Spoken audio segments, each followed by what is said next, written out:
Deus, né? Quem aqui tem uma família muito feliz e abençoada? Diga amém. E vão sair daqui muito mais ainda essa noite, né? Depois dessa palavra.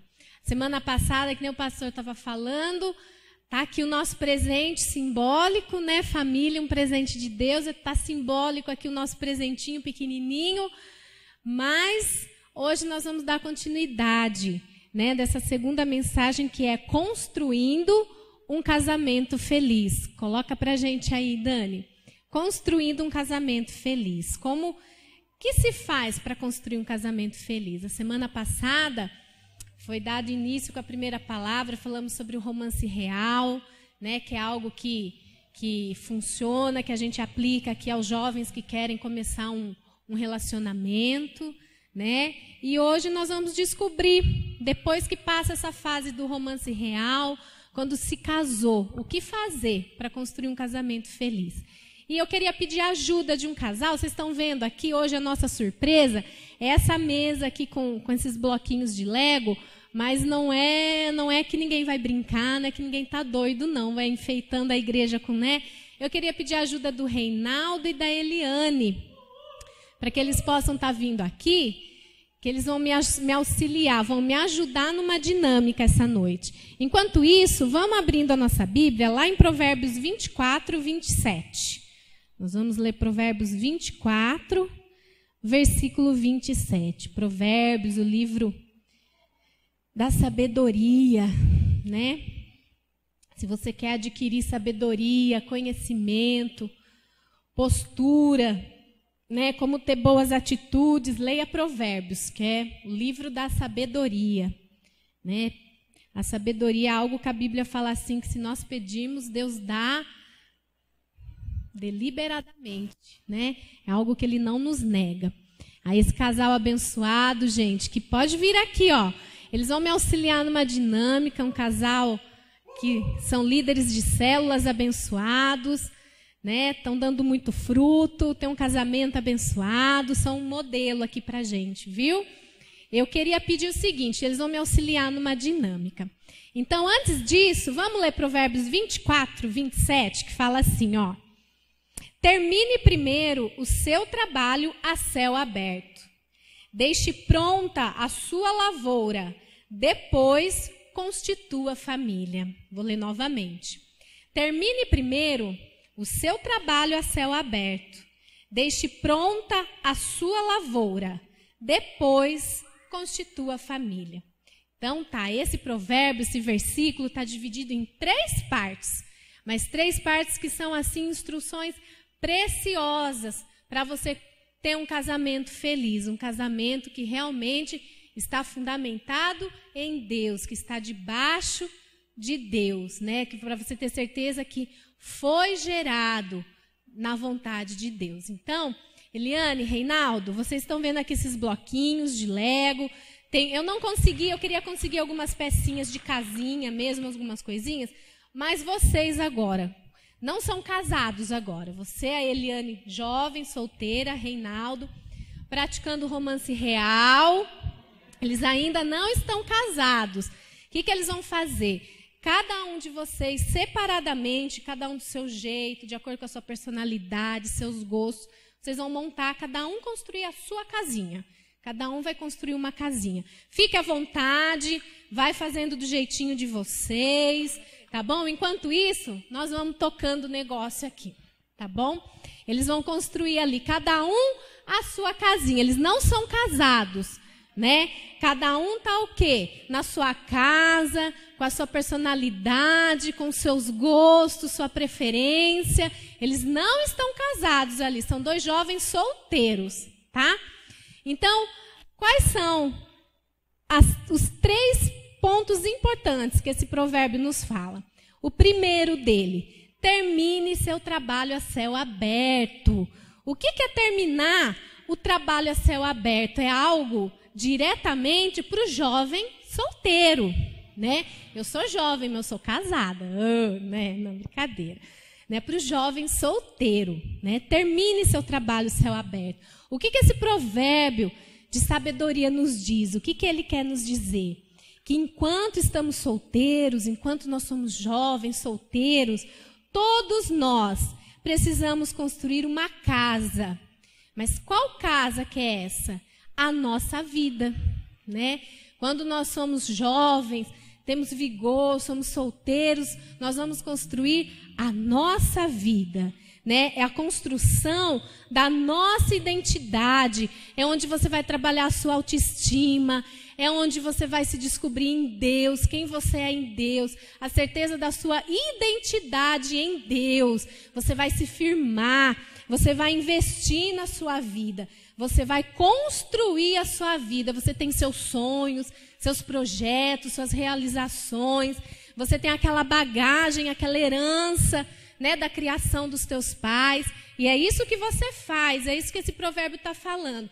Termine o seu trabalho a céu aberto, aproveita, invista em você, construa a sua vida, a sua identidade em Deus, né? Trabalhar, produzir algo para você, pessoal, para a sua formação, aprender a fazer a escolha certa, se firmar em Deus, buscar muito a Deus na sua vida para fazer as escolhas certas, né? Amadurecer, é onde você vai viver experiências, é onde você vai adquirir bagagem, é onde você vai adquirir conteúdo, tá? Cada pessoa tem o quê? A sua personalidade, não é? Cada pessoa tem aquilo que ela recebeu de acordo com a criação que ela teve, pai, mãe, dentro de um ambiente familiar, dentro da sua casa, da sua criação. Então aqui, ó, a gente já consegue ver um pouquinho da personalidade de cada um. Olha lá, ó, o homem, ele já pensa o quê? Ó, na construção de algo assim, ó, uma casa, uma muralha, a proteção, ele está fazendo o muro da casa dele ali. A Eliane já mais delicada, ó, já botou a casa em cima de uma rodinha, tá fazendo um muro todo coloridinho, com padrão, organizado, né? Então, cada um tá fazendo a sua casa aí. Amém? Então, o que acontece nesse período de trabalhar a céu aberto? Termine o seu trabalho em céu aberto. É aceitar Jesus na sua vida, jovem. É aceitar Jesus, é viver uma vida, é ter uma caminhada com Jesus, experiências com Jesus, não é? Ser suprido em Deus, é colocar as suas expectativas, as suas necessidades em Deus e não numa pessoa, né? E não num homem ou numa mulher, porque o homem, ele nunca vai poder suprir a nossa necessidade. O ser humano nunca vai suprir a necessidade que nós temos. É só em Jesus. É só Jesus que supre tudo aquilo que nós sonhamos, desejamos, as expectativas de vida. E quando nós somos jovens, esse é o período certo. Para quê? Para suprir a sua necessidade em Deus, você ser suprido em Deus, né? Aceitar Jesus como Senhor e Salvador da tua vida e caminhar, ter experiências, investir na sua vida espiritual, profissional, emocional. Amém? Né? É um período de você ser curado, de você se libertar de traumas, se libertar de pecados, se libertar de vícios. Esse período de terminar o seu trabalho a céu aberto é um período de você buscar cura para as suas emoções em Jesus, antes de entrar num casamento. Porque se nós não somos curados, não somos libertos, não somos tratados e não somos emocionalmente supridos em Deus, antes de entrarmos num casamento, nós vamos levar toda essa bagagem ruim para onde? Para dentro do nosso casamento. E vamos colocar toda essa expectativa, toda essa carência, todo esse trauma, todo esse pecado que a gente não se liberta. Para onde? Para o nosso casamento. Estão entendendo o que eu quero dizer? Essa é a primeira parte. Termine primeiro o seu trabalho a céu aberto. O segundo ponto que o versículo nos fala: deixe pronta a sua lavoura. Deixe pronta a sua lavoura. Ela nos fala do quê? De concluir a sua vida, né?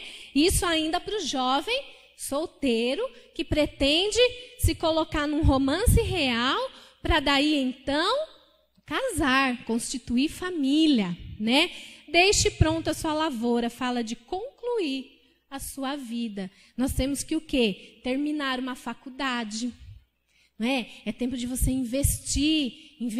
Deixa a sua lavoura pronta ali, porque a gente se alimenta daquilo, né, que a gente planta, a gente se alimenta, você precisa sustentar. Se você pretende casar, você tem que ter condição de sustentar a tua esposa, depois os teus filhos, não é? Nós temos que, como pais, chefes de família, mães, mulheres, ter condições o quê? De suprir as necessidades da nossa família.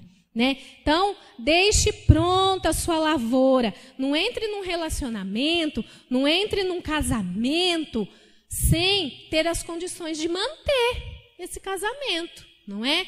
Então, o que acontece? Fala de terminar uma faculdade, de começar a trabalhar, não é? Porque como que eu vou levar a minha esposa num shopping, num cinema, ou então quando eu estou num romance real, eu quero sair com os jovens ali, levar a minha futura esposa junto comigo e eu não tiver condição nem de pagar um sorvete para ela, lá no Chiquinho de R$1. Já pensou? Né? Então tem que trabalhar. Jovem, aproveita. Você, né, que é solteiro aí, os casados, tem jeito, viu? Não se preocupem que nós vamos chegar lá. Eu estou falando a princípio agora para o jovem solteiro que pretende se casar, né? Eu creio que ninguém aqui pretende ficar solteiro, amém? Amém? Quem está solteiro? Então, invista muito na sua vida profissional. Deixe pronto uma base, um fundamento para você. Termine sua faculdade. Se não nem começou, comece, invista na sua vida como pessoa. Né? Aproveite que o tempo de juventude você não tem preocupações. Né? Você tem lá a mãe, o pai, que ainda mantém você, mantém a casa. Você pode trabalhar, investir na sua vida, viver intensamente com Jesus. Pode fazer faculdade, né? Pode arranjar um emprego, começar uma empresa, não é? Investir, passar num concurso, não é? Ser um líder de célula. Verdade, preparar a sua lavoura também fala do quê? De você investir na sua vida espiritual, ser uma pessoa madura espiritualmente para poder entrar num casamento. Então invista, procure crescer, amadurecer, tenha grandes sonhos, grandes expectativas, né? Ser um líder de célula, um supervisor, concluir os cursos que você faz, os cursos que a igreja oferece. Né, ter experiências missionárias. Gente, antes de eu casar, eu cresci numa igreja. Essa igreja hoje não existe mais, mas era uma boa igreja na cidade. Eu tive boas referências. Né? Eu fui muito investida, eu recebi muito investimento espiritual. E eu pude viver. Eu achei até que foi pouco, eu gostaria até de ter vivenciado muito mais coisas em Deus, experiências em Deus. Mas eu pude viver, fazer, né, missões, evangelismos, dar aula em classinha para as crianças, investir em outras vidas. Eu era líder de célula de crianças, gente. Eu tinha muitas crianças na minha célula. Era um ministério que eu me envolvia muito e que dava muito fruto antes de eu me casar. Eu tinha tempo para tudo isso. Eu dirigia 2 células de criança. Fora isso, ainda no sábado eu participava de louvor, eu participava de missões, eu viajava, a gente participava de retiros e a gente trabalhava e eu me envolvia com Deus. Eles já terminaram a casa deles aí, então eles aguentam mais um pouquinho que nós já vamos voltar aí. E o que acontece? Eu vivi experiências com Deus. Eu amadureci como ser humano e com a bagagem em Cristo, para depois pensar em namorar, para depois pensar em casar. Então, quer dizer, para entrar num casamento, tem que ver o quê? Tem que haver o quê? Maturidade. Você tem que estar maduro para se casar, né? Aproveita a sua vida de solteiro para conquistar em Deus. Né? Conquista em Deus, sabe? Constrói a sua vida, conquista coisas grandes em Deus, sabe? Conquista trabalho, estudo, experiências em Deus. Seja intenso em Deus. Você que é jovem, solteiro, que tem aí disponibilidade, mais facilidade, seja intenso em Deus. Tenha assim muita sede de Deus, de buscar a Deus. Porque quando você tem sede de Deus e você investe a sua juventude em Deus, a hora que você se tornar maduro, pronto, e Deus falar assim, ó, agora é a hora de eu te dar uma companheira, agora é a hora de você entrar num casamento, Ele vai te dar o melhor, a melhor, aquela que vai ser uma com você, que vai ser um com você, amém? Né? Não entre no casamento sem maturidade, ou então assim, eu vou me casar porque eu não tenho nada para fazer da minha vida, eu não sei o que eu vou fazer da minha vida, eu não tenho expectativa nenhuma da minha vida, eu não sei o que eu vou fazer. Ou então, porque eu sou carente, porque eu preciso de alguém me abraçando, me apertando, me beijando, me acariciando, então eu preciso entrar no casamento por causa disso. É uma motivação muito errada. Entrar no casamento com essa consciência, isso é imaturidade. Significa que lá atrás, no primeiro ponto, você não deixou as bagagens. Significa que você não amadureceu, você não está pronto para entrar num casamento. Porque você vai se casar pelos motivos errados e não vai ter um casamento feliz, né? Quem leva carências físicas, emocionais para um casamento, achando que o outro vai suprir, o seu companheiro vai chegar num ponto que ele não vai dar conta. Ele não vai conseguir suprir suas expectativas, porque a pessoa que não é curada, como eu falei, que não está tratada, que não deixou para trás, não amadureceu em Deus, não deixou Jesus cuidar dela.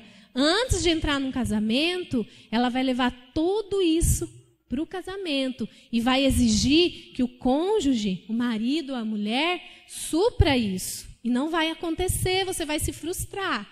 E daí você vai achar que o casamento é algo que não funciona mais, que não funciona para você, que o casamento não é tudo isso que a Bíblia diz, mas o casamento foi algo instituído antes do pecado entrar no mundo. Deus criou o casamento, amém? Então aqui, o que aconteceu? O nosso terceiro ponto de Provérbios fala o quê? Depois que você já foi tratado, viveu experiências em Deus, você está curado, você investiu na sua vida, você trabalhou como solteiro, do seu tempo de solteiro você aproveitou tudo que você tinha para investir na sua vida espiritual, profissional, emocional, você já é um líder poderoso, um homem, uma mulher, maduros. Então vamos ver aqui, eles fizeram, cada um a sua casinha. Olha aqui que bonitinho, o do Reinaldo parece, tem até uma entrada chique, um castelo, parece uma torre forte, né? A churrasqueira lá, o Marada não gosta, né? Não pode faltar churrasco. A Eliane fez tudo uns detalhezinhos aqui, parece que são objetos da casa, aqui um enfeite, né? Então, muito bem, cada um aqui expressou a sua vontade, os seus sonhos, os seus desejos, cada um construiu a sua casa como quis. Agora eles casaram. E agora eles vão ter que juntar essas duas casas em uma só. Pode começar. Agora eles se casaram, gente. Concluíram o romance real e falaram assim, não, agora está no tempo da gente casar, é tempo de Deus. Então cada um vai deixar pai e mãe, vai deixar sua casa e agora eles vão juntar as coisas ali, né? E o que será que vai virar? O que será que vai acontecer? Enquanto isso, o que eu estava falando para vocês, o matrimônio foi algo criado por Deus antes do pecado entrar no mundo. E Deus queria que isso fosse a parte mais profunda, mais rica e a mais alegre experiência da vida humana na Terra. Então, o casamento, Deus instituiu antes do pecado entrar do mundo. Por quê? Porque quando ele formou Adão, ele falou que não é bom que o homem viva só. Todos os bichinhos tinham lá seus parceiros, suas parceiras. E falou, peraí, eu criei aí o Adão, mas eu estou vendo que ele está meio tristonho, vendo os bichinhos aí tudo contente, né? As gazelinhas pulando, as galinhas, as coisinhas, tudo com seu parceiro. E ele, né, poxa vida, sozinho lá, pondo nome em todo mundo, com tanta tarefa. O que ele criou? Eva.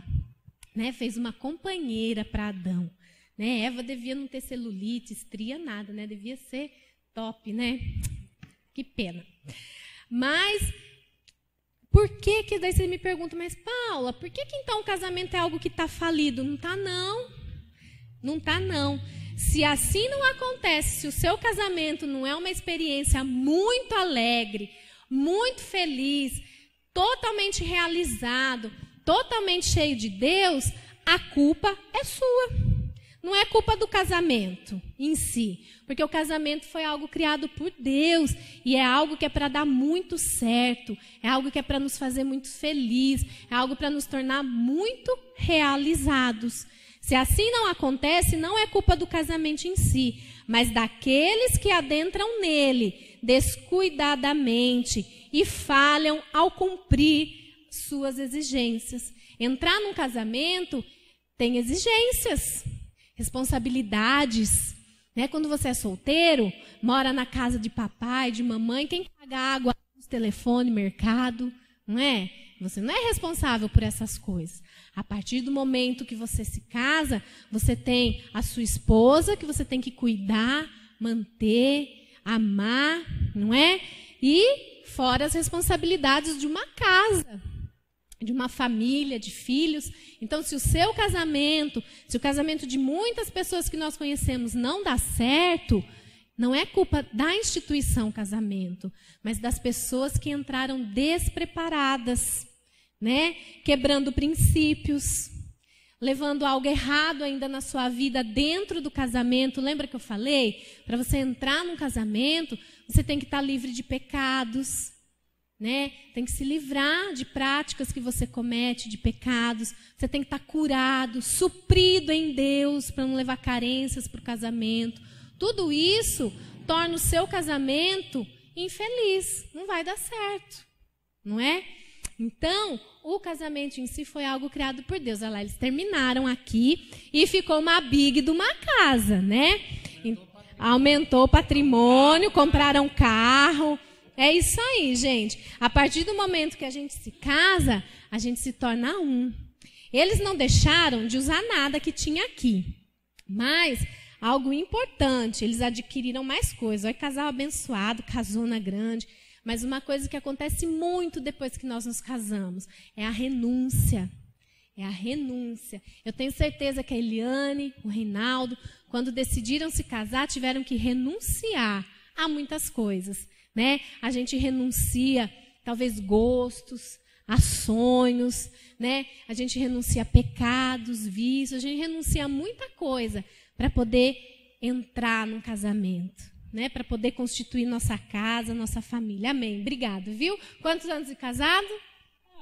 30 anos. 30 anos, gente. 27, mais 30, né, juntos. Tá vendo? 30 anos juntos. Amém. Deus abençoe sua família, cada vez mais o casamento de vocês, viu? Amém, gente. É isso aí, 30 anos de casados. Mês que vem eu e o Roberto fazemos 10. Tem mais 20 aí para chegar nos 30 ainda, né? Mas amém. Agora, nós vamos descobrir que o casamento, ele é uma dupla aliança. Então, o que acontece? A partir do momento que você se casa, né? É uma dupla aliança. É uma aliança entre o casal, marido e mulher, né? E uma aliança do casal para com Deus. O casamento é uma aliança. Amém? Diga aí para o seu marido, para a sua esposa, os casais aí casados, diga assim, ó, somos aliançados um com o outro e com Deus. Então é uma aliança, gente. O nosso Deus é um Deus de aliança e Ele não quebra a sua aliança. O casamento é algo que não foi feito para ser quebrado, porque Deus faz parte desta aliança. Né? Tem um versículo na Bíblia que fala o quê? Que o cordão de 3 dobras não se rompe facilmente. O que é esse cordão de 3 dobras? É a instituição casamento, homem, mulher, mais Deus. Então ele não se rompe, né? Então, o nosso Deus é um Deus de aliança. E o casamento, jovem, você que é solteiro, que precisa se casar, em ter relacionamento, constituir família, né? O que acontece? Lembra que isso é uma aliança e não pode ser quebrada. Se você se casou diante dos homens e diante de Deus, recebendo a bênção de um pastor, de alguém que orou sobre você, sobre essa união, você se aliançou com a outra pessoa e se aliançou com Deus. Amém? Então, como a gente viu ali na nossa dinâmica, nós só podemos constituir família depois que nós nos tornamos maduros, pessoas maduras, depois que você tem condição de manter, sustentar uma pessoa madura, cheia de experiências boas, positivas, sabendo quem você é em Deus, a sua identidade em Deus em primeiro lugar, para depois se unir a outra pessoa, amém? Só que essa aliança, quando nós fazemos essa aliança do casamento, eu me aliancei, eu me casei com o Roberto, eu sou aliançada com ele e nós dois com Deus. Amém? Tem alguns resultados dessa aliança. O primeiro resultado dessa aliança é uma só carne. Nós nos tornamos uma só carne, né? A aliança matrimonial traz consigo uma poderosa força de ligação. Torna o casal uma só carne. É uma afirmação feita em Deus. Deus afirma que quando nós nos unimos em casamento, nós nos tornamos um, né? Então, aonde a gente vê isso? Em Gênesis 2, 24, que fala o quê? Por essa razão, o homem deixará pai e mãe e se unirá à sua mulher, e eles se tornarão uma só carne. Uma só carne. Viu, mulher? Você pertence ao teu marido pertence a você. O casamento é uma aliança de sangue, é um elo que não pode ser quebrado. O nosso Deus é um Deus de aliança. Depois, Jesus ainda afirma lá em Mateus 19:6, falando o quê? Assim, eles já não são dois, mas sim uma só carne. Portanto, o que Deus uniu, ninguém separe. Então, o que acontece? Quando algo é repetido várias vezes na Bíblia, é porque isso é muito importante. Nós não podemos quebrar, nós não podemos esquecer. Quando Deus repete uma mesma coisa várias vezes na Bíblia, no Velho Testamento, no Novo Testamento, é porque é algo muito importante. Nós não podemos desprezar nem esquecer. Então, olha só, ainda Paulo afirma lá em Efésios 5:31. Por essa razão, o homem deixará pai e mãe e se unirá à sua mulher. E os dois se tornarão uma só carne. Uma só carne. Esse é o poder que o casamento tem, né? De tornar dois em um. Dois em um. E dois em um significa o quê? Falar da mesma maneira. Pensar da mesma maneira, agir da mesma maneira, querer os mesmos sonhos, ter os mesmos objetivos, caminhar em unidade. O nosso Deus é um Deus que ele é o quê? 3 em 1. Ele anda em unidade. Deus Pai, Deus Filho, que é Jesus, e o Espírito Santo. É o casamento perfeito, né? 3 que são um. E nós, casais, casados, nós somos uma só carne. Isso é muito sério. É a aliança que Deus nos dá. É esse privilégio que Deus dá para quem é casado, né? O homem deixará o seu lar, vai deixar o quê? O lugar da sua criação, os seus mais intensos relacionamentos, vai deixar tudo para trás, vai deixar a vida de solteiro. Agora ele é uma pessoa madura, ele é uma pessoa que preparou a terra dele, ele investiu na vida dele, ele já pode estar maduro, estar preparado, é uma pessoa curada, uma pessoa pronta para entrar no casamento. Ele vai deixar tudo isso e vai se unir a uma mulher, né? Só que, para a gente se unir a uma outra pessoa, nós temos que ter muita certeza de que essa pessoa é a pessoa certa. Não é? Porque muitas vezes, por causa de carência, por causa de ansiedade, Ai, porque eu acho que eu já estou ficando muito velho, muito velha, e Deus não manda, e daí já se apaixona, e fica aquela pessoa que se apaixona facilmente, então fica procurando, não espera Deus dar a pessoa certa. Aí entra no casamento com a pessoa errada. E ainda leva o quê? Uma vida toda cheia de pecado, leva uma vida toda sem estar tratada, curada, sem ser uma pessoa saudável como pessoa, espiritualmente, e leva tudo isso para o casamento. Você acha que essa pessoa vai construir um casamento feliz? Não vai, né? Vão começar a acontecer o quê? Alguns conflitos, vão começar a aparecer alguns problemas muito sérios, muito sérios. Então, para você, jovem, que quer entrar num casamento, quer constituir família, esses princípios são fundamentais. Fundamentais. Enquanto solteiro, invista muito na sua vida, invista em Deus, saiba quem você é em Deus, sabe que você tenha certeza que você é suprido em Deus nas suas emoções, sabe que você não vai procurar um namorado, uma namorada, uma pessoa para casar, só para suprir as suas necessidades físicas e emocionais, porque já é uma motivação errada para entrar num casamento, e o seu casamento vai estar propenso a dar errado. Porque o outro é homem, é humano, vai falhar, não é?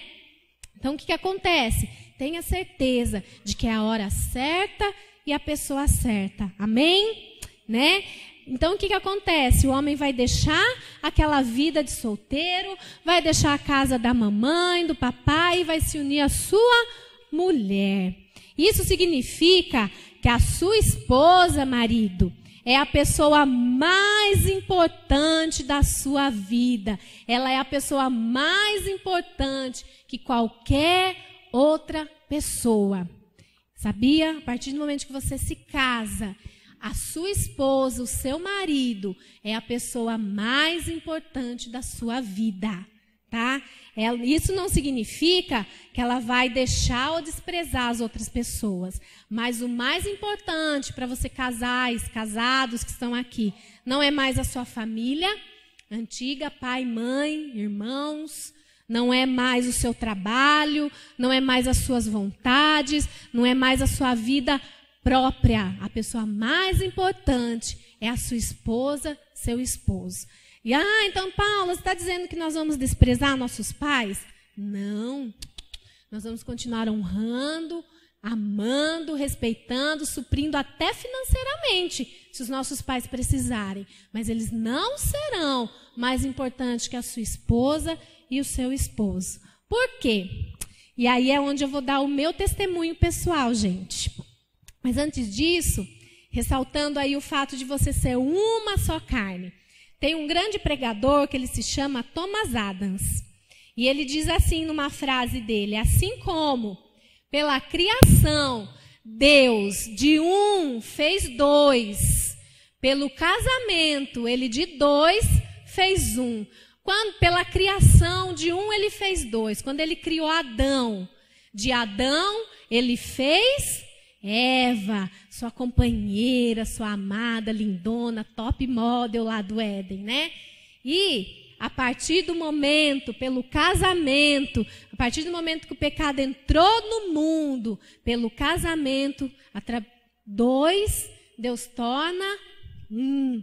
Então é só o casamento, jovem, que nos dá liberdade para a relação sexual, é só o casamento. Antes disso, você vai levar consequências para o seu casamento também, viu? É muito sério.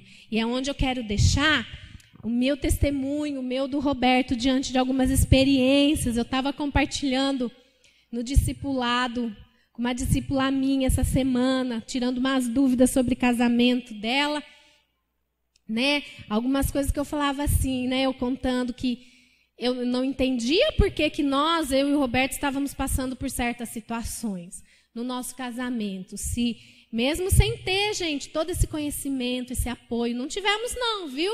Esse ensino de como ir para um casamento feliz, saudável, tratado, não tivemos esse privilégio não. Foi tudo na raça mesmo e com a cara e a coragem que Deus dá, né, pra gente. Mas Deus foi tão assim, gracioso na nossa vida, misericordioso, que tudo se encaminhou, né? Mas o importante é procurar Jesus, é buscar Jesus para o seu casamento quando chega numa certa situação, né?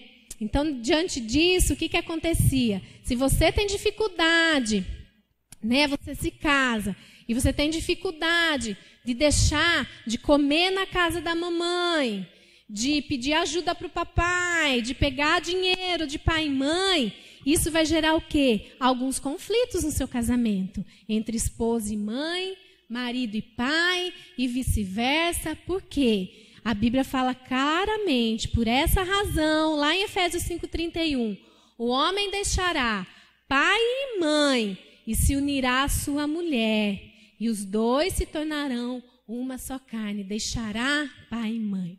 E eu e o Roberto, quando nós decidimos casar, e nós decidimos casar não fora de época, não porque todo mundo casava, não porque casar é bonito, né? Não porque eu era a moça mais bonita da igreja, é brincadeira, gente. Né? Modéstia à parte. Né? Brincadeira mesmo. Aí o que aconteceu? Nós namoramos, gente, nós tivemos um período de namoro assim. Não conhecíamos romance real, não tínhamos uma liderança que nos ensinasse, não tínhamos, viu? Não tivemos. Entramos no nosso casamento sem ter ninguém que nos instruísse, que nos ensinasse esses princípios, para não fazer coisas erradas, para não entrar com algumas bagagens ruins no nosso casamento. E nós levamos algumas bagagens ruins, porque não sabíamos o que tinha que fazer para construir um casamento feliz. Mas nós sempre amamos muito Jesus, nós sempre obedecemos muito a Deus. Nós tivemos um namoro em santidade, guardado em Deus. E como que foi? Quando o Robertão chegou lá, né, a igreja era meio escassa de rapaz bonito, né? Não que ele seja, né, também assim, mas para mim é o homem mais bonito que existe, gente. Pelo amor de Deus, meu marido, né? E se ele falar também que eu não sou a mulher mais bonita do mundo também, eu taco o microfone dele daqui, né? Ah, pera lá. Então, o que aconteceu? Era meio escasso, né? Aí chegava um moço bonito na igreja, as meninas já ficavam tudo aí. E eu, gente, sempre fui muito séria, eu sempre fui muito brava. Às vezes você me vem aqui brincando, dando risada, mas quem me conhece mais profundamente, quando o negócio é para ser sério, né? Eu não brinco não, né, Rô? Não brincava não. E às vezes as meninas vinham, ai, Paula, você viu que eu falei, que tá, e que vocês estão aí, né? Vocês parecem que nunca viram homem na vida, vocês estão tão assim, esbaforida. Tinha um rapaz metido, sem graça, né? Chega na igreja, né? A gente nem fala com a gente. Gente, contar um segredo. Eu não suportava o Roberto, verdade.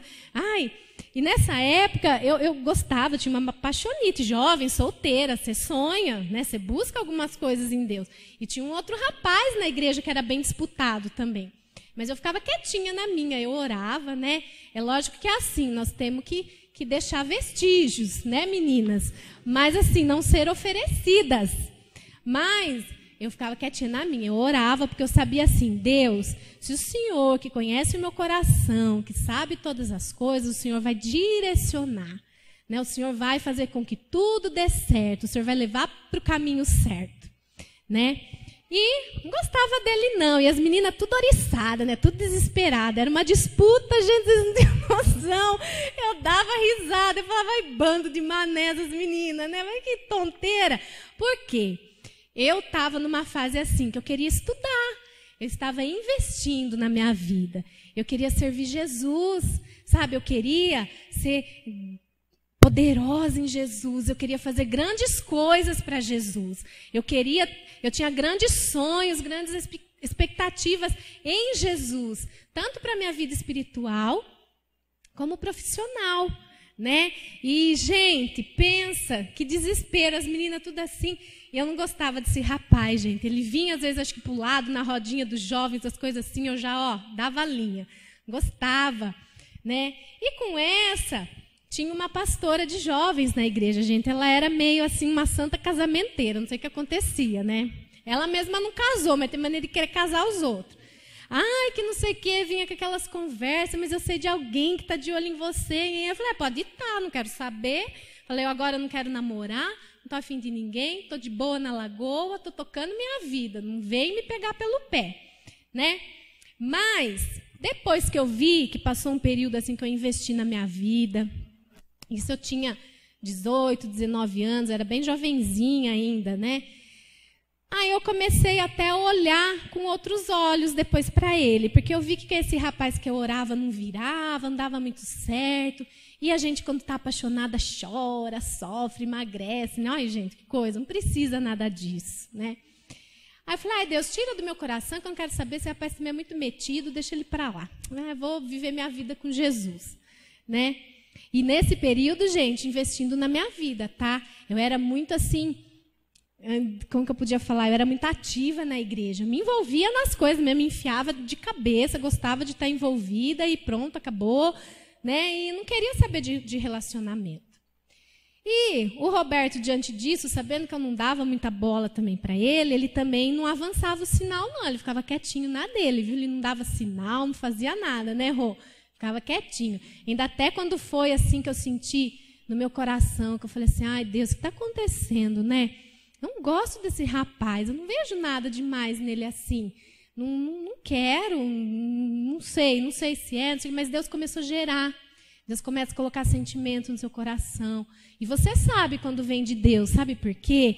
Porque você começa a sentir uma necessidade de buscar a Deus pela pessoa, por causa da pessoa. Então, quando você sabe que é a pessoa certa, é porque essa pessoa vai te fazer crescer em Deus, né? Se você ama uma pessoa e você idealiza essa pessoa, minha futura esposa, meu futuro marido, ela vai te ajudar a crescer em Deus. E nesse período, o Roberto ainda não era totalmente convertido, né? Você estava ainda se encontrando com Jesus. Gente, você não tem noção. Vocês vê ele vestidinho, bonitinho assim? Ele ia de calção, cheio de pulseira, brinco na orelha. Jesus Cristo. Pensa então que eu falava, Deus, não é isso não. Mas eu não gosto nada disso não. Cabeludo, gente, vocês não têm noção, verdade. E ainda assim arrasava corações na igreja. Eu falava, bando de menina sonsa, né? Só porque tem 2 metros de altura. Gente, eu era muito séria, verdade, eu era muito séria, eu não dava abertura não, né? Mas daí, quando Deus vai trabalhando no seu coração, você começa a colocar a sua vida em Deus, daí teve um dia, que daí eu dei a abertura para Ele e falei, Deus, está nas suas mãos. Se for a sua vontade, Ele vai ter que respeitar e cumprir com tudo aquilo que eu acredito. Gente, mas não deu outra, foi muito engraçado. A gente tinha pego uma carona, nós estávamos no aniversário de uma jovem da igreja, e aí na hora de sair, eu sempre fui muito romântica, né? Assim, gosto de romance, sempre fui muito romântica. Hoje que não, né, a correria, não sei, né? Precisa ser mais, né? Voltar a ser mais. Gente, sejam românticos, porque é bom. Casamento tem que ter romance, viu? E o que acontece? Eu peguei e dei uma florzinha para ele, a hora que eu desci do carro. Eu peguei e falei assim, para você, tá bom? Toda tímida, gente, que eu acho que eu fiquei vermelha, roxa, amarela. E falei assim, ele na hora também, caladão, do jeito que ele é, não teve muita reação. Mas foi muito engraçado, porque a partir disso, ele também já estava orando. Aí a primeira vez que nós fomos conversar, um com o outro, e o período que nós conversávamos, nós trocávamos experiências, era no final do culto. Porque, gente, nós ficamos 1 ano e meio só orando, buscando a Deus, buscando confirmação. A gente não se via, a gente não se relacionava sem ser entre o grupo ali, né, de jovens, ou se nós não estivéssemos num grupo de jovens, ou se não fosse nada voltado com a igreja. Nós nunca nos relacionamos nesse período dele ir na minha casa, ou eu ir na casa dele, de ter essa liberdade, não. Nós ficamos 1 ano e meio só orando e buscando a resposta de Deus. Então, o que acontece? Quando você tem certeza que é a pessoa certa, quando você começa a conversar, os sonhos batem, os ideais batem, os desejos batem, a pessoa vai te respeitar, porque quando eu cheguei para ele e falei assim, olha, Roberto, eu estou começando a ter um sentimento por você. E eu tive um namoro na minha adolescência que foi traumatizante, porque adolescente tem que namorar. Adolescente não tem que namorar, não tem maturidade, né? Os hormônios estão à flor da pele, não é bom, não pode. E aquele relacionamento, gente, pensa, se apaixona, você fala, ai, Jesus amado, né? Meu marido tira sarro da minha até hoje, vocês não têm noção, né? Mas, assim, foi algo que passou. Deus também me libertou, Deus me livrou, né? Deus me guardou, graças a Deus nunca permitiu que nada de ruim ou que, né, algo pior acontecesse nesse relacionamento. Deus foi muito bom, mas porque tem um período que você tem que realmente ouvir Deus, obedecer e gritar, chega, não dá mais, né? Então, quando eu conheci o falei, Deus, eu quero um relacionamento maduro, eu quero realmente estar preparada, quero obedecer o Senhor, eu quero ter certeza que é a hora. Então, eu compartilhava isso com ele, eu falava, Rô, eu não quero começar um relacionamento agora, eu não vou namorar agora antes dos meus 19, 18 anos, porque a gente se conheceu mais ou menos para 17, por aí, 18. Eu falei assim, olha, antes disso não vou, eu vou terminar meu colégio, eu quero ainda fazer faculdade, estava me preparando para isso, né? Então eu falei, não quero, não vou. Gente, ele respeitou, ele também falou, Paulo, eu também não quero, acredito que agora é hora da gente orar, buscar Deus, crescer em Deus, amadurecer, para depois começarmos a namorar. Então o que acontece? Nós criamos uma dependência em Deus, e não uma dependência um do outro, né? No entanto, quando chegou o momento de nós começarmos a namorar, o Roberto foi lá pedir para o meu pai, para minha mãe, se eles abençoavam e se eles permitiam esse relacionamento. Teve que ir lá, né, Rô, enfrentar o velhinho, né? O velhinho falava assim, eu cheguei no meu pai assim, gente, é muito engraçado. Pai, tem um rapaz, sabe? Tem um rapaz quer vir falar com o senhor. Ele, já até sei, Paulo, você vai namorar? Porque pai é ciumento comigo, com filha e mulher, né? Mas você vai namorar mesmo? Gente, meu pai é uma figura. Eu falei, pai, eu gosto dele, eu acredito que já é tempo, eu quero ter minha família. Ele, então tá bom, fala para ele vir. E meus pais já eram separados nessa época, né? E daí eu falei, pai, só que você vai ter que ir lá em casa, o senhor e a mãe, vocês têm que estar juntos para ele poder falar com vocês. Gente, pensa que minhas pernas tremiam, o Roberto, coitadinho, né? Nem sei. Mas Deus abençoou, porque a gente não pulou etapa. Mas onde que nós pulamos etapa e entramos em conflitos? A maneira errada que nós entramos para o nosso casamento. Nós casamos, e o que nós erramos? De deixar pai e mãe. Nós casamos e nós fomos morar. Nós moramos 4 anos de casado, no fundo da casa da minha mãe. Né? Mas por que? Vocês tinham medo? Vocês não tinham condições? Realmente, a gente pulou um princípio. Nós não preparamos a nossa lavoura antes de casar. Nós não estávamos ainda preparados totalmente no sentido financeiro para casar. Dizer que nós passamos necessidade, dificuldade, não, porque nós já estávamos como pessoas, como ser humano, maduros. Porém, foi dificultoso. Porque o que acontece? Você vai morar com pai e mãe. Aí o que acontecia, gente? Minha mãe levantava às 5 horas da manhã, de fim de semana, essa mulher gritando no corredor, lavando roupa, fazendo barulho, a gente queria dormir. Mas o que acontecia? Você estava morando ali, você tinha que entrar no ritmo da casa. Não é verdade? Então foram 4 anos morando ali. Nesses 4 anos, gente, eu não tive uma preparação como mulher. Quem é mulher vai me entender. Minha mãe era algo que ela via assim, a questão sexual no casamento como algo errado, mas no casamento não é errado, viu, casais casados? No casamento você tem liberdade com a tua esposa, com o teu esposo, viu? E ela nunca me aconselhou a nada. Eu entrei totalmente desinformada nesse sentido no meu casamento. E aí o que aconteceu? Com 6 meses de casada, eu fiquei grávida. Porque eu não me adapto a algumas medicações para evitar a gravidez. E eu passava muito mal e não tinha ajuda, não tinha com quem. Gente, é muito ruim você não ter quem te informa algumas coisas. Aí você pensa, você morar na casa de pai, mãe e ainda mais uma criança. Junta tudo isso. Você vai disciplinar teu filho, a avó não deixa. Né? Eu tinha um cachorro que o coitadinho não podia nem andar pelo quintal, porque coitado, se ela ouvisse a unha do coitadinho no quintal, aí se ela tivesse aqui, ela estava me matando. Mas, gente, tudo isso eu falava para ela, minha mãe, tadinha. Tadinha não, que ela está com Jesus, né? Ela faleceu, mas era difícil, mas ela estava errada, ela era má. Nós estávamos errados, não deixamos pai e mãe, né? Não deixamos pai e mãe. Aí depois precisamos deixar lá a casa da minha mãe, por uma questão entre ela e meu pai, deixamos lá e viemos morar ainda 2 anos aqui, no fundo da casa dos meus sogros. Gente, Deus também não abençoa. Por quê? Porque você tem que deixar, você tem que cortar o cordão umbilical. Por quê? Que nem o pastor falou a semana passada, nós só fomos ser muito abençoados no nosso casamento em todas as áreas quando nós fomos para a nossa casa. Para a nossa casa. Porque que acontece? Fica cômodo. É gostoso, não é? Você não é totalmente responsável por aquela casa, pelas despesas daquela casa, pela maneira que aquela casa funciona. Não é você. Você ainda está debaixo do quê? Do teu pai e da tua mãe. Ah, porque se precisa comer, se a minha esposa não fez comida, eu como lá. Ah, porque se não coisa, o pai e a mãe faz. Ah, e está errado, porque não há bênção nisso daí. Não há bênção. Casou, pega a tua mulher, tuas trouxinhas e vai viver com a tua mulher. Por isso que tem esse período da solteirice, para você construir. Você adquirir casa, adquirir carro, adquirir meios de sustentar uma família. Por quê?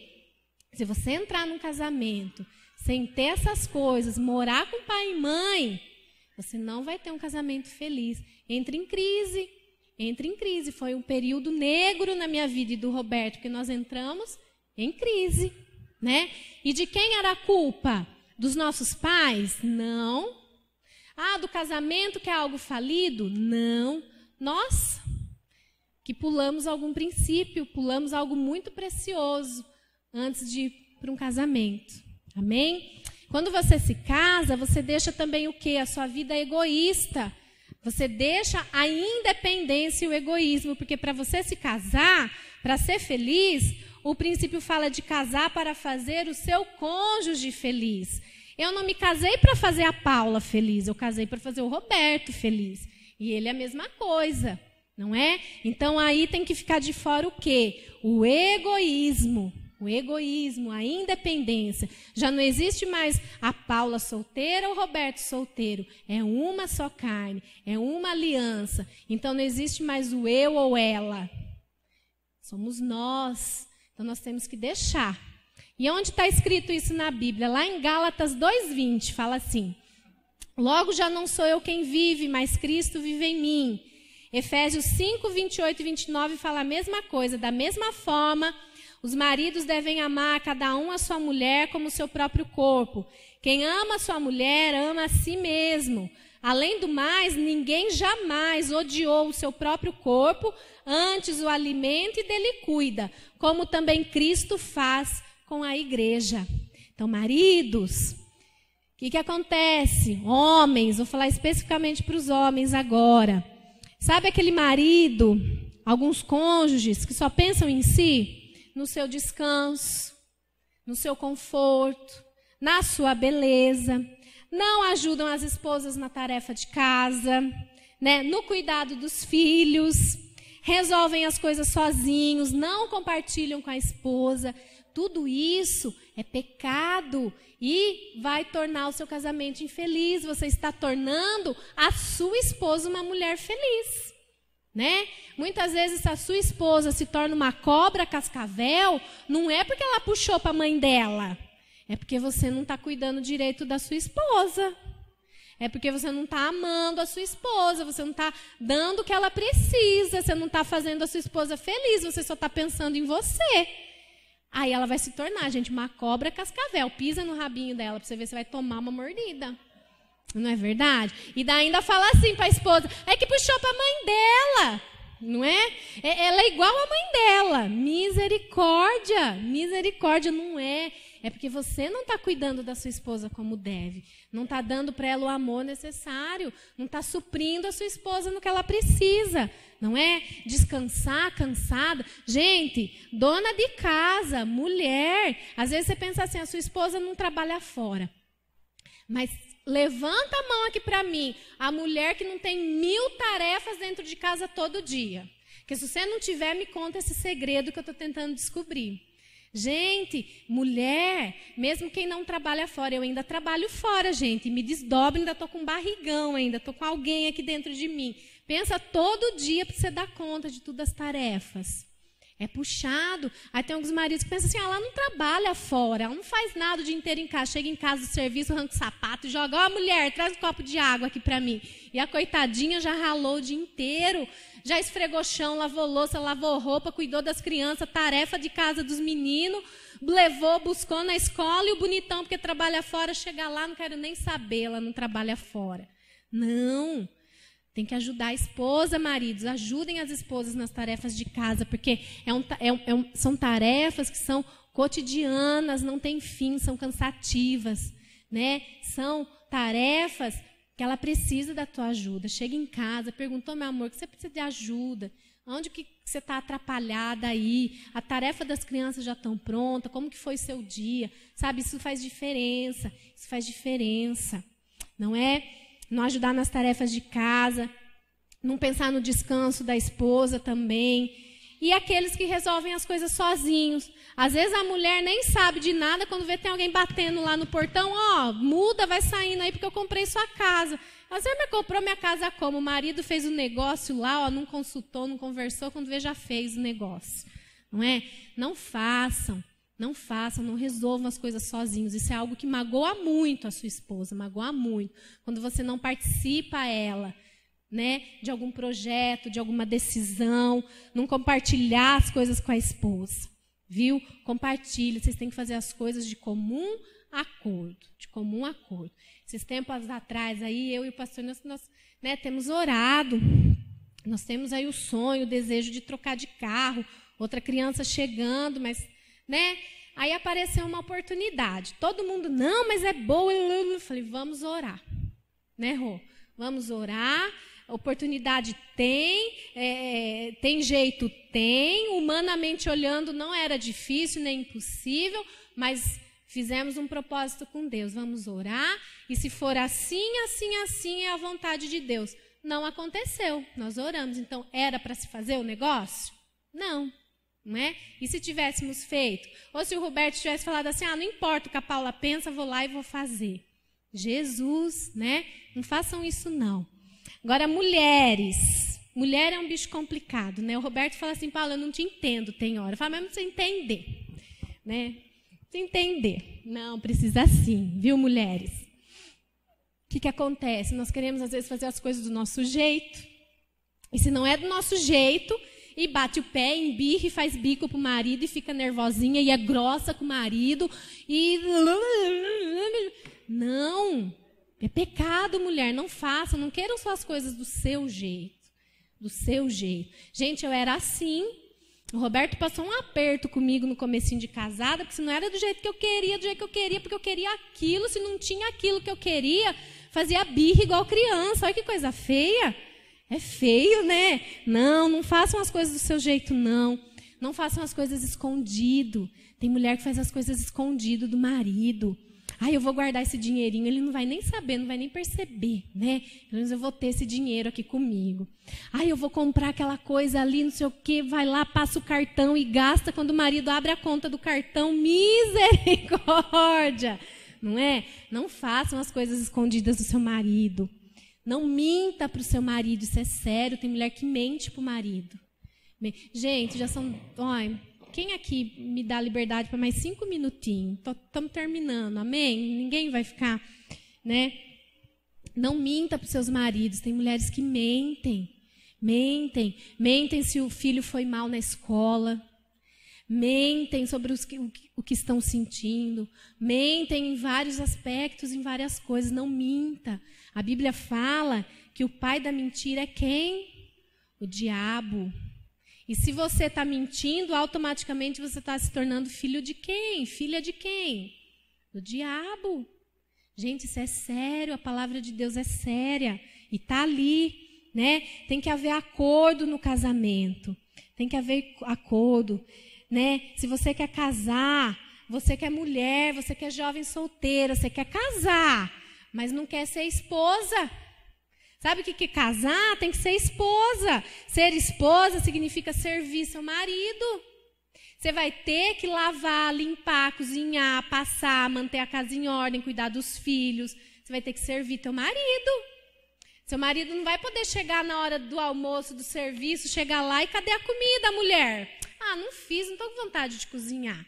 Casamento não é só cama, não é só no quarto. Casamento vai para a cozinha, banheiro, sala, lavanderia, garagem, o cachorro, a fralda das crianças. É verdade, gente. Tem dia que o Roberto chega em casa, chega de noite, né, Rô? Eu deito no sofá e falo assim, não fala mais comigo quando sou gente hoje. Por quê? Você tem que servir seu marido. Tem que servir, respeitar, cuidar, administrar a sua casa. Administrar, a Bíblia fala assim que a mulher sábia, ela edifica a sua casa. Né? Tem um Provérbios também, é outro Provérbios que fala isso. A mulher sábia edifica. Por quê? O homem, ele é o cabeça. É ele que é responsável pela família, o sacerdote do lar. Mas a Bíblia fala que quem edifica o lar é a mulher. É a mulher. Eu, você, mulher, nós somos responsáveis por ter um lar abençoado, um ambiente de paz, harmonioso, filhos educados, não é? Filhos cheios de amor, cheios de Jesus, ensinar nossos filhos, amar nossos maridos, ser bom exemplo para outras mulheres, né? Ter uma casa edificada, que respeita a decisão do marido, em submissão, sem questionar. Mulher não afronta marido, mulher não desrespeita marido, mulher honra marido, não faz as coisas na frente dos filhos. Né? Você não desonra teu esposo na frente dos teus filhos, na frente de outras pessoas. Você vai lá no particular com o teu esposo, conversa com ele, não agride ele. Né? Quando não, você ora, porque a Bíblia fala que o cabeça do homem é Cristo. Então você recorre a Cristo e Cristo vai cobrar dele, Deus vai falar com ele. E, gente, dá resultado, viu? O dia que eu aprendi esse princípio, eu achava que era assim nos berros, sabe? Jogando as coisas na cara do Roberto, falando diretamente com ele, agredindo ele. E não é assim, sabe? Na hora da raiva, na hora do nervoso, você vai guardando, da hora que explode, você fala aquele monte de coisa, você só vai tornar a pessoa infeliz. Vai machucar a pessoa e não vai dar resultado nenhum, né? E eu fazia isso. O dia que eu aprendi que Deus que cobra dele, falei, agora eu vou para a fonte. Agora eu vou direto na fonte. Não, Deus, perdão, pedi perdão para Deus, pedi perdão para ele. Falei, agora tu aguenta, porque é Deus que vai cobrar de você. E acontece. Quantas vezes haviam coisas que eu orava, que eu buscava de Deus, que eu não estava contente no meu casamento, não estava contente com algumas coisas que o Roberto faltava comigo. Eu falava, Deus, e chorava, e me quebrantava, e chorava, e falava, estendendo roupa no varal e debulhando em lágrima, né? E daí ele chegava do nada, verdade, e vinha conversar comigo, pedir perdão, e a situação mudava. Amém? Né? E homens, vocês têm que amar suas mulheres, amar, sabe? Dar uma florzinha. Aprenda a descobrir qual é a linguagem do amor do seu esposo, da sua esposa. Aprenda a descobrir o que agrada a ela. Por quê? Tem homem que às vezes chega em casa com flor, vai dar flor para a mulher fala assim, mas eu não gosto desse negócio, vai me dar flor. Não fique ofendido, porque às vezes a mulher não gosta de flor, a tua mulher não gosta de flor. Talvez ela goste de um chocolate, de um perfume, de um beijo, de um abraço, de palavras. Ela não quer flor. Então procura descobrir qual é a linguagem que o teu marido, tua esposa gosta, para você agradar, trazer o romance, né? O Roberto, ele sabe que tem umas coisas que eu não gosto, não adianta me dar que eu falo, mas você foi me dar isso aqui, você está comigo já há mais de 10 anos, não me conhece, ainda ele reclama, ele fala, mas é ingrata, mas não é, eu aprendi, tem a linguagem do amor do seu marido, da sua mulher, descubra o que ele gosta e faça o que ele gosta. Eu não falei que o casamento é para fazer o outro feliz? É para fazer o outro feliz. Descubra. Né? Descobrir qual é a linguagem do amor do teu marido, da tua mulher. Faça o que ele gosta. Sirva teu marido, ame teu marido. Os homens a mesma coisa. Vira assim, os casais casados, vira assim o homem para sua mulher e fala assim para ela, olha bem na bolotinha do zóio dela e fala assim, eu quero te amar, te servir e te proteger. Amém. Agora as mulheres falem assim para os seus maridos, eu quero te amar, te servir em submissão. Amém. Amém. Sabe um outro princípio, a partir do momento que você entra no casamento? Quando você entra no casamento, lá em Deuteronômio 24:5 fala assim, gente, nós estamos caminhando para o final. Se um homem tiver se casado recentemente, não será enviado à guerra, nem assumirá nenhum compromisso público. Durante 1 ano estará livre para ficar em casa e fazer feliz a mulher com quem se casou. Então, o que a Bíblia fala aí? Algo muito sério para você ter um casamento feliz. O primeiro ano, eu não sei se tem gente recém-casada aqui não, mas o primeiro ano é para você fortalecer o seu casamento. O primeiro ano é bíblico. O homem não era nem enviado à guerra, para não acontecer dele ir lá para a guerra, lutar, a mulher ficar viúva, não desfrutar o casamento. Não é? Então, o que acontece? O primeiro ano do casamento, investe na sua esposa, ore com ela, ensine coisas para ela, ame demais ela, desfrute do seu primeiro ano de casamento. O primeiro ano de casado é para vocês se conhecerem. Tudo que você não podia fazer de solteiro, agora de casado você pode. Não é? Aproveita. O primeiro ano é para tudo isso. Estudem a Bíblia, orem, busquem a Deus juntos, sabe? Saiam para o cinema, né? Que às vezes o casal, quando está namorando, quer ir no cinema à meia-noite para sair às 2 da manhã. Acha que vai sair faísca ali?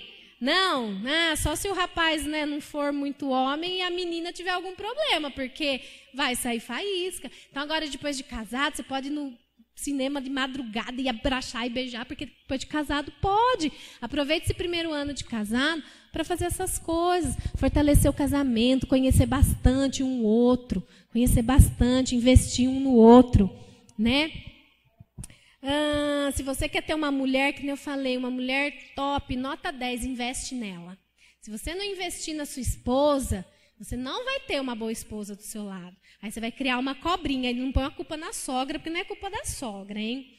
Desenvolver uma boa comunicação. O casal tem que sempre tratar em amor um ao outro. A comunicação não pode ser através de agressão verbal, né? Você vai guardando, da hora que explode, fala aquele monte de coisa que não deve, né? Agride, deixa a pessoa infeliz, fala na hora da raiva. E nós não devemos fazer nem isso, nós temos sempre que ter um falar amável, agradável, até com os nossos discípulos.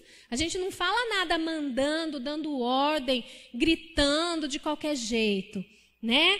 Olha só o que Efésios 5,15 fala. Antes, seguindo a verdade em amor. Colossenses 4,6. O seu falar seja sempre agradável e temperado com sal, para que saibam como responder a cada um. Usar palavras agradáveis para com seu marido, sua esposa. Não fale nunca as coisas na hora da raiva, na hora da mágoa. Sabe por quê? Isso vai ferir demais. Vai machucar demais. Provérbios 16:24 fala assim: as palavras agradáveis são como um favo de mel, são doces para a alma e trazem cura para os ossos. Sabe, não deixa as pessoas feridas com as suas palavras. Viu? Não fira seu marido, sua mulher, não fira seus discípulos com suas palavras, né? Às vezes o marido vem todo contente fazer um agrado, alguma coisa, a mulher parece aquela coisa ruspiosa, porco espinho. Misericórdia, gente. Viu? Seja sempre agradável. A Bíblia nos ensina assim, a não liberar palavras de maldição sobre o seu casamento, sobre o seu marido, sobre os seus filhos. Se você em algum momento liberou, sabe, aquela coisa de casado, ai, eu vou me separar de você, eu vou largar de você, eu não sei porque eu me casei com você, sabe? Cancela isso, anula isso no mundo espiritual, anula se você já liberou palavras de maldição sobre os seus filhos, anula, cancela isso no mundo espiritual, porque a Bíblia fala o quê? Que nós temos sempre que ter resposta branda, palavras agradáveis, sabe, buscar sempre em Deus essa maturidade para não ferir o outro com as nossas palavras. Porque às vezes na hora da raiva a gente fala coisas que ferem demais o marido, a esposa, os filhos. A gente amaldiçoa. Então se você em algum momento fez isso, peça perdão. Perdão para Deus, para o teu marido, para os teus filhos. Sabe, invista para ter uma família em amor. Em amor. Provérbios 12:18 fala assim, ó, há palavras que ferem como espada, Jesus. Mas a língua dos sábios traz a cura. Seja sábio, esposo seja sábio, mulher seja sábia, sabe? Pede ajuda a Deus, discernimento para Deus, para você saber falar com teu esposo, com a tua esposa na hora certa, não na hora que o sangue está fervendo, não porque você guardou e agora você vai explodir, não na frente dos teus filhos, viu? Não faça isso. Tenha sempre palavras brandas. A palavra branda, ela desvia o furor. Tem um outro provérbio que fala isso. Né? A resposta branda desvia o furor. Então peça, sabe, se você tem dificuldade, peça a Deus, viu? E não aceita, anula. Fala sempre para o teu marido, para a tua esposa assim, ó, nós vamos conversar, nós vamos resolver isso aí, mas vamos conversar, nós não vamos discutir, eu quero te ouvir, você pode falar. Sabe por quê? Que a partir do momento que você entrou na instituição casamento, a aliança foi feita. E o nosso Deus, como eu disse no começo, é um Deus de aliança. E a aliança não foi feita para ser quebrada. Deus não quebra a aliança. Amém? Amém? E agora o último ponto, gente, eu peço perdão, que é determinante para que o seu casamento seja feliz diante de tudo isso. É a dependência completa do Espírito Santo. É só o Espírito Santo. Não são as palavras que eu... Aqui são instruções que eu dei para você, jovem solteiro, que quer entrar num casamento, né? Para nós que já somos casados, são ferramentas para a gente começar a aplicar no nosso casamento, para ter um casamento feliz. Mas tudo isso é nada, se não for na dependência do Espírito Santo. É só o Espírito Santo que vai poder te ajudar a ser sábia, agradável, a servir seu marido em amor, né? Porque não tem aquela hora que você fala assim, quer saber, se ele quer a camisa passada, que se dane, ele que vai passar. Não é bem assim, não dá vontade da gente ser assim, mas é aí que entra a dependência do Espírito Santo, sei lá, e falar, não, eu amo meu marido, eu vou lá e vou passar a camisa para ele.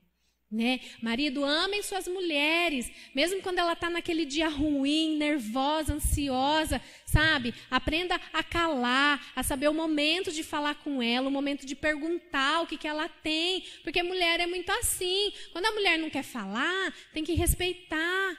Respeita, tem a hora certa. Ou então vá até ela com a palavra certa para saber ganhar a tua esposa, investir na sua esposa. Mas isso é só pelo Espírito Santo. É só se você depender do Espírito Santo, porque não é fácil. Não é fácil, né? Quando nós estamos no começo de um relacionamento, que está aquela coisa, aquela paixão, aquele fogo, né? A gente não enxerga defeito, é tudo muito lindo. Ai, meu amor, meu doce, meu mel. Depois que casa, amar é uma decisão. Sabia que amor não é um sentimento? Amor é uma decisão. Deus nos amou tanto que deu seu Filho. Ele decidiu nos amar, dando Jesus. E se você se casou, é porque você decidiu amar essa pessoa. É porque você teve um período que você entrou da maneira certa no casamento e você conheceu aquela pessoa. Você se tornou amigo dela, vocês dividiram experiências, vocês entraram maduros no casamento. E vocês vão saber acertar as coisas dependendo do Espírito Santo. Né? Não adianta nós sabermos os princípios e não praticar. Agora eu sei, você sabe, né, desses princípios, mas se você não praticar, se você não pedir ajuda do Espírito Santo, não vai dar certo, porque é só através do Espírito Santo. Peça ajuda, discernimento ao Espírito Santo e a Deus, porque Ele dá. Provérbios 24:3 fala assim, ó, com sabedoria se constrói a casa e com discernimento se consolida. Então, com sabedoria você vai construir a sua casa e com discernimento essa casa vai se tornar firme, consolidada. Peça a Deus, você quer ser uma mulher sábia, amorosa, uma boa mãe, uma boa esposa, peça ajuda ao Espírito Santo. Você, marido, quer amar, cuidar, tomar conta da sua mulher, peça ajuda ao Espírito Santo. João 14:26, para terminar, fala assim, mas o Consolador, o Espírito Santo, a quem o Pai enviará em meu nome, esse vos ensinará todas as coisas e vos fará lembrar de tudo que vos tenho dito. Então peça ajuda ao Espírito Santo, que tudo que vocês têm aprendido sobre família, construir um lar, entrar num relacionamento saudável, é o Espírito Santo que vai dar e vai ajudar você. Amém?